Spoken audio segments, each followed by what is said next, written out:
میرا نام محمد اسلم اتاری ہے، جامعۃ المدینہ سری لنکا درجہ ثانیہ۔ امیر اہل سنت رحم دلی کسے کہتے ہیں؟ کیا اس کا ثواب ہوتا ہے؟ رحم دلی، یہ رحم دلی ہمدردی، کسی پر ترس آنا، یہ سب ایک ہی معنی میں نے لوگوں پر ترس کھانا چاہیے، رحم کرنا چاہیے، ظلم نہیں کرنا چاہیے۔ تو ظاہر ہے کہ جو اللہ کی رضا کے لیے کسی پر رحم کرے گا ثواب ملے گا، اللہ تعالیٰ اس پر رحم فرمائے گا۔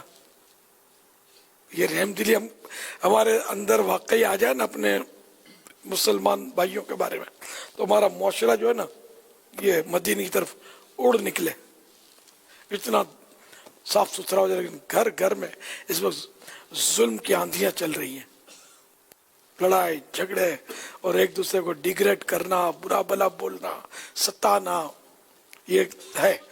نہ گھر میں مطلب سکون ہے، نہ پڑوس میں سکون ہے، نہ محلے میں، نہ شہر میں، نہ گاؤں میں، نہ ہر جگہ مطلب ایک دوسرے کی بندے جو ہیں وہ برائیوں میں اور کاٹ کرنے میں لگے ہوئے۔